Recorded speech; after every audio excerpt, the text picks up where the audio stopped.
Gloria in excelsis Deo.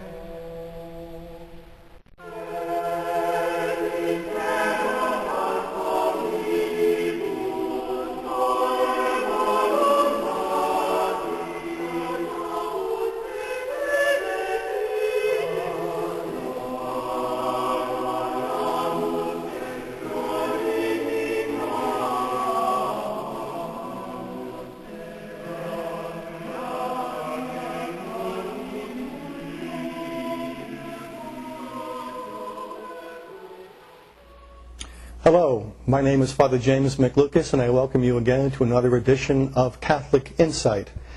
We have today a very special guest, Father Chad Ripperger, who is a priest of the Fraternity of St. Peter. Father teaches philosophy, dogmatic theology, and moral theology at the Fraternity Seminary in Denton, Nebraska, Our Lady of Guadalupe Seminary. Father earned his doctoral degree at the Pontifical University of the Holy Cross in Rome, and he's the author of a magnificent trilogy entitled Introduction to the Science of Mental Health. And the next several sessions of Catholic Insight, we will be discussing Father's trilogy. Father, welcome. Thank you. I also have the privilege of calling Father a friend. Father, I believe that your 3-volume work is probably the first real attempt to systematize a Catholic approach to the discipline of psychology. Many Catholics are wary of the term psychology. Should they be? Yes, I think so. Given the current situation within modern psychology, which takes an approach to man which is at variance very often with the Catholic understanding of man, they should be wary of the modern psychological approach. Was it always that way? Did psychology start out that way, as being at variance with, let's say, the Catholic understanding of man? Not historically. Historically, it actually began with an Aristotelian, there were a few Thomists, but it was an Aristotelian approach to psychology. And then very quickly, very early on, the modern psychologists derailed that with an understanding of man which is not incongruity with the Catholic understanding of man. And when you say the Aristotelian foundation, and just talk a little bit about why that would be important in a natural sense. Well, Aristotle had an understanding that human beings were composed of body and soul, and that there were certain faculties which man had which were not purely physical, that there were some that were immaterial.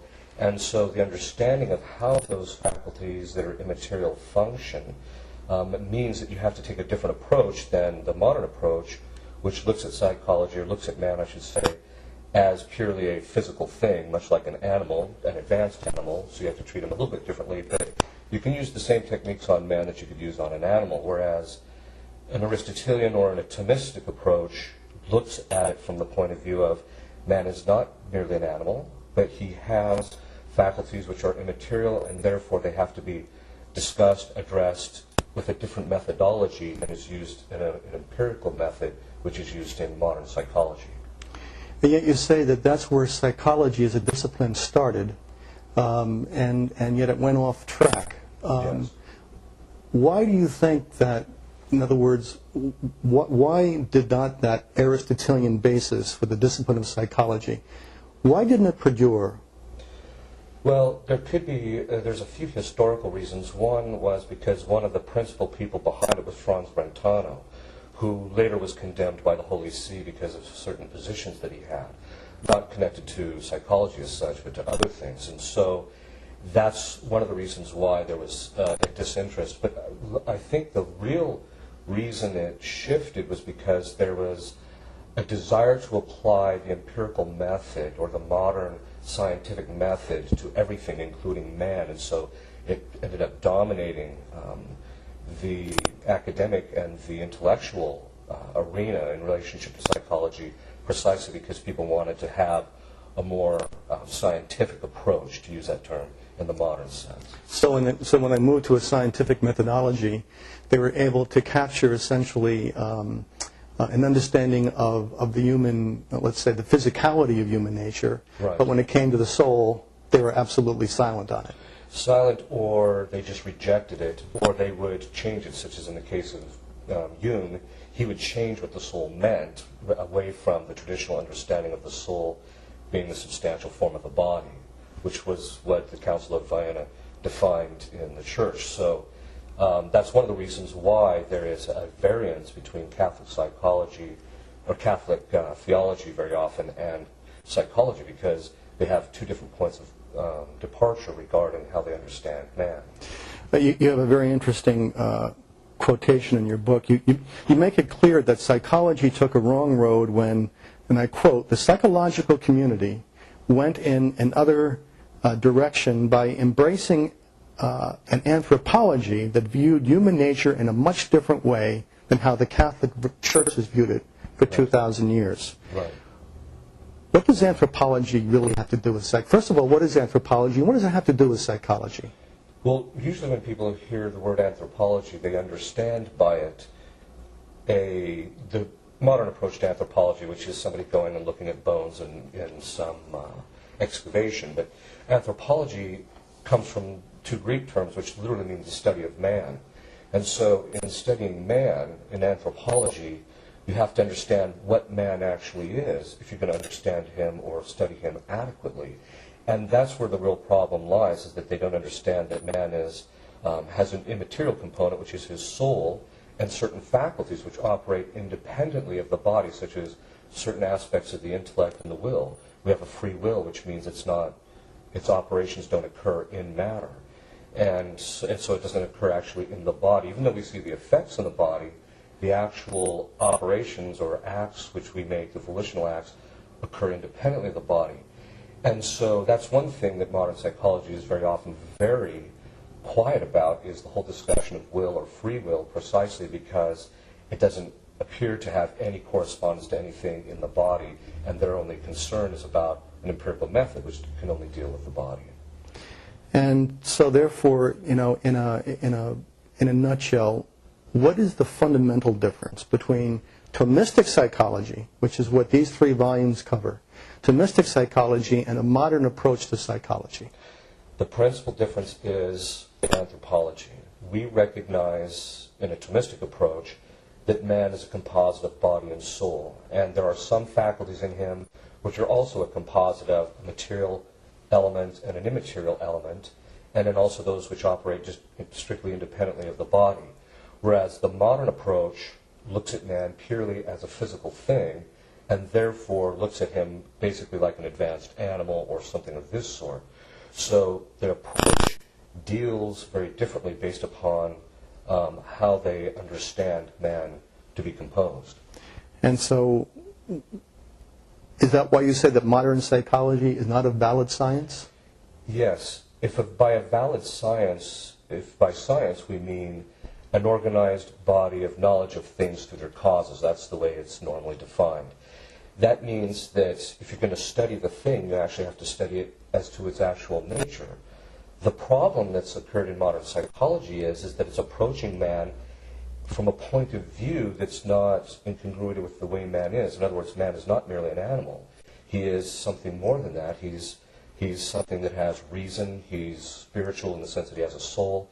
And so he has to be approached in the method, that is, in the scientific way. You have to approach him in all of his causes, and by that we mean that man's mental health is something that's not merely just a matter of environment or physicality or his bodily disposition, but there are other things that are spiritual that affect him, and also his faculties. Some of his faculties are spiritual, and so it's important that we look at it from that point of view, and that's why I say it's not a valid science, because it doesn't really study man as he is. It studies their view or their understanding of man, which is, of course, flawed, or at least at variance with the Catholic understanding of man. I'm going to throw you a curveball, okay? It occurs to me as you speak. If a Thomistic psychologist sat down with a modern psychologist, would they have anything to talk about? My experience is, I've actually done that, by the way, personally. Okay. My experience is that it's very difficult to discuss things because the language, the vocabulary is different. So when you're talking about certain aspects of the human being, like the intellect, the will, and things like that, what they understand by it and what you understand by it are very different. And so what ends up happening is that you kind of get to an impasse, because most of the people I've discussed, or most of the psychologists, the modern psychologists that I've discussed, the Thomistic approach to psychology, don't have the vocabulary or the background to understand the importance or the actual the coherence or the force of your argument as to why psychology has to be a certain way. And so it's very often they end up just saying, well, that's just one view among many, and there's not a real understanding. Among Catholic psychologists who are modern, that is, they follow the modern approach to psychology, they want to become Catholic, they start finding that there's a disconnect between their psychological training and what they do in their therapy and what they understand as Catholics, and they want to bring in certain aspects of Catholicism into it, such as certain aspects of the spiritual life. But they don't know how to do that, because what we understand about us spiritually rests directly upon how we understand man is composed. And so they don't understand it the same way as the Catholics do, at least as the Catholic Church does in its theology. And so there's an impasse. And so very often they're searching around, but they come to the conclusion that, in the end, most of them come to the conclusion that you can't really mix the two, which is actually not the case, as you see in my second volume. Exactly. Okay. And I guess one of the other aspects, because I think that there are people who watch this program who probably have had reason to seek some type of assistance, whether it's marriage counseling or psychological counseling. And would you say that, for instance, people are always asking me, who would you recommend as a good psychologist? Okay. How do you find one? With much difficulty. My experience is that there are a few. In fact, usually when people will email me or contact me, I have two in particular that I generally recommend, because they have their degrees in modern psychology, but they're Thomists. And so they generally tend to approach, and they've been very, very successful helping people, because you're not, one of the reasons why modern psychology hasn't been very successful, people will notice that they'll go to a psychologist, week after week or year after year, and there doesn't seem to be much improvement. Well, if you don't know how to fix a problem because you don't understand the nature of the thing you're working on, well, that's what's going to happen. Well, these men actually understand, based upon a Thomistic approach to psychology, how we compose, how we function, and also understanding the Catholic theological component, that we have sin, disorders from sin, original and actual sin, which affect us mentally, and so they understand how to combat those based upon a thoroughly Catholic approach to it. Very, very interesting. And again, just simply to help perhaps some of our viewers, let's say that you have, in your experience, let's say that you have a Protestant, let's say a psychologist who's a practicing Protestant of some, whether it be Presbyterianism or whatever, and a completely secular psychologist. All right. And you look at the phone book. That's the only choices. All right. Right. Do you think that one is better than another? In other words, with the Protestant who has basically a deficient understanding, of Thomistic philosophy, very often, matter of fact, has no understanding of it, and the foundational aspect of how your whole series of books maintains that to understand human psychology and to get it right, you must understand, St. Thomas, at least how he communicates his the way God made us. Right. Okay. Exactly. And therefore, I guess that actually, just to say, you get God wrong, you get man wrong. Absolutely. Okay. Now, I guess the question is, if there's a Protestant and a secular, all right, is the Protestant's little bit of limited understanding of, let's say, the faith better than someone who has really no understanding, who comes to it with a tabula rasa? It depends on the particular psychologist. Okay. Because sometimes a secular psychologist will have gone through his whole modern psychological training and realized it doesn't work. So he just puts it aside, and then he just operates like a normal human being and just says, okay, what's your problem? Let's try and figure it out. Those are the ones that tend to be much more successful than the guys who stick to their training or the Protestants who stick to a Protestant mind. Some of the Protestants have been trying to, they understand that God can affect us, spiritual things can affect us, so they've tried to introduce it, but of course their understanding of these things is flawed. Okay, all right. Which in the end leads to a misunderstanding of man, and so their success rate is not as good as even, say, a secular psychologist who just operates according to common sense. Interesting. I had a hunch that might be part of the answer. Father, I think that's about all we have time for this edition. We are going to come back to you because Father has much more to say about his work on the introduction to the science of mental health. I'd like to point out that we here at Keep the Faith don't have a supply of Father's books, at least not yet. But if you wish to order his books, they are available online, and this is the way you do it. There's no easy way of doing this, as we discussed. All right. If you go to Google, everybody who's online knows what Google is. Google Father's name, Father Chad Ripperger, and put it in quotation marks, and then hit search. You'll find Father's homepage there, and there you'll be able to see his series on the introduction to the science of mental health is available through his website. Again, I'd like to thank you for joining us here at Catholic Insight, and we look forward to seeing you again next week. God bless. Gloria